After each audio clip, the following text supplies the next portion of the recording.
It was supposed to be the perfect family vacation. Rajesh Sharma had planned the trip for months. After years of working non-stop, he finally decided to take his wife Priya and their two children, 14-year-old Aryan and 8-year-old Riya, on a holiday to a beautiful island called Blackwater Island. The island was famous for its white beaches, dense forests, and ancient lighthouse. Tourists rarely visited because it was located far from the mainland. But that was exactly why Rajesh chose it. He wanted peace. What he didn't know was that some places remain isolated for a reason. The family reached the harbor around 4 p.m. A large ferry had already left, and only a small motorboat remained. The boatman was an old man with wrinkled skin and unusually pale eyes. "Are you going to Blackwater Island?" Rajesh asked. The old man hesitated. "Yes, but we should leave before sunset." "Why?" Aryan asked. The old man looked toward the sea. "Because after dark, the sea remembers." Everyone laughed except the boatman. At exactly 5 p.m., they boarded the boat. The journey began smoothly. The ocean was calm. The children clicked photos while Priya enjoyed the cool breeze. As the sun slowly disappeared behind the horizon, a strange fog began rolling across the water. Within minutes, visibility dropped dramatically. The island could no longer be seen. Only endless grey mist surrounded them. The boatman suddenly became nervous. He repeatedly checked his compass. "What's wrong?" Rajesh asked. "We've drifted off course." "But the GPS?" The GPS screen was dead.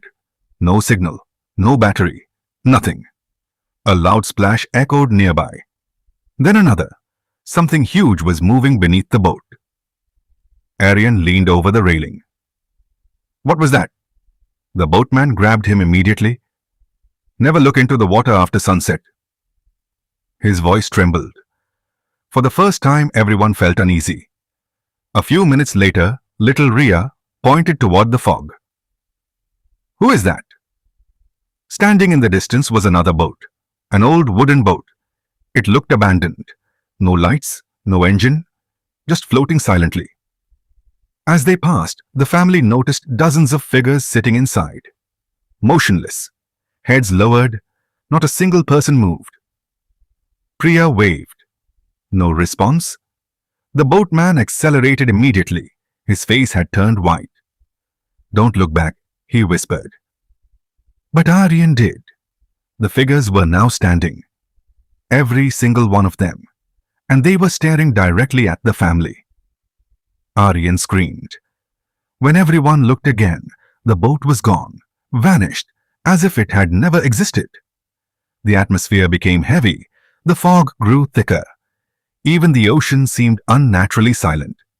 No waves, no wind, nothing.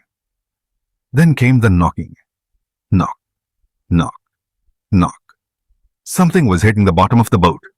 Slowly, rhythmically. The sound continued for several minutes. Knock, knock, knock. Rajesh grabbed a flashlight and shined it into the water. What he saw made his blood freeze.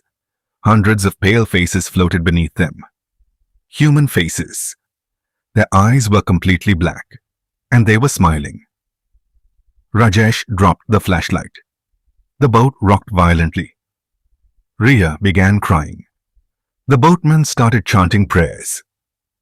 Suddenly the engine stopped. Dead silence. The boat drifted helplessly. Then a voice emerged from the fog.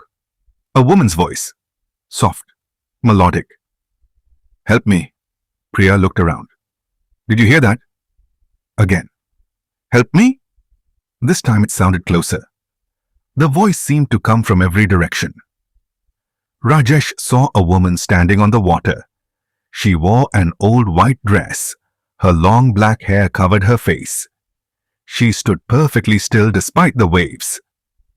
The children screamed. The boatman immediately covered his eyes. "Don't look at her!" But it was too late. The woman slowly lifted her head. Her face wasn't human.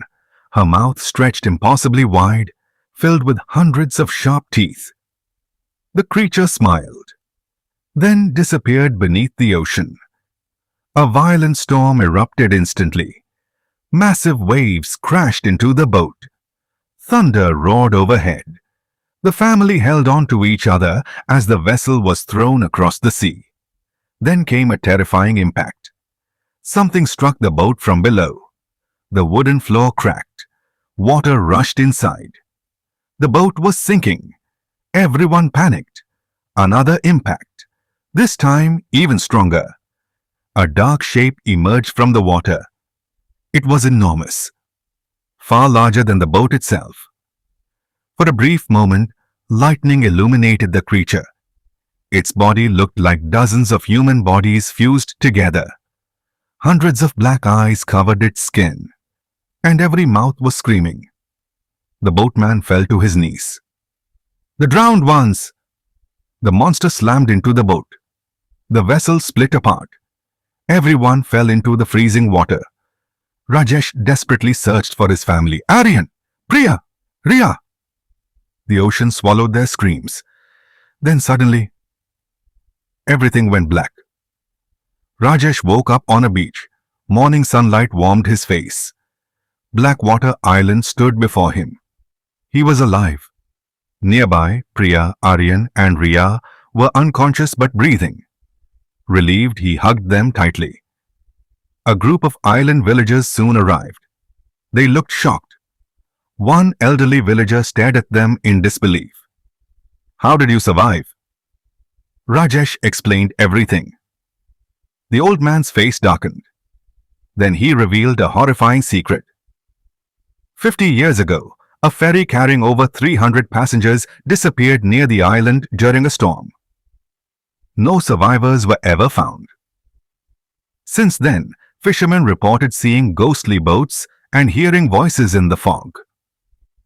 Locals believed the souls of the drowned passengers still haunted those waters.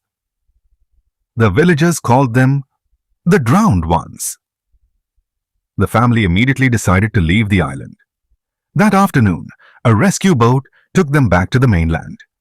Everything seemed normal again. Months passed. Life returned to routine until one night. Aryan was reviewing the photos from their vacation. Most images were ordinary.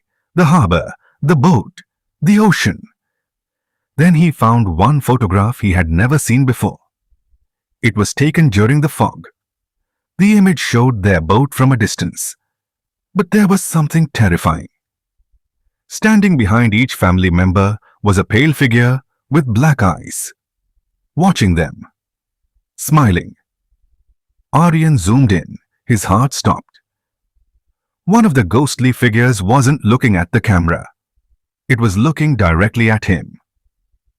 And in the corner of the photograph appeared a message scratched across the image. "We came home with you." The next morning, Aryan vanished from his bedroom. The windows were locked, the doors were closed. No signs of struggle, no footprints, no clues. Only a puddle of seawater remained on the floor. And every night after that, the Sharma family could hear knocking beneath their house. Knock, knock, knock. As if something from the ocean was waiting below and patiently counting the days until it could take the rest of them too.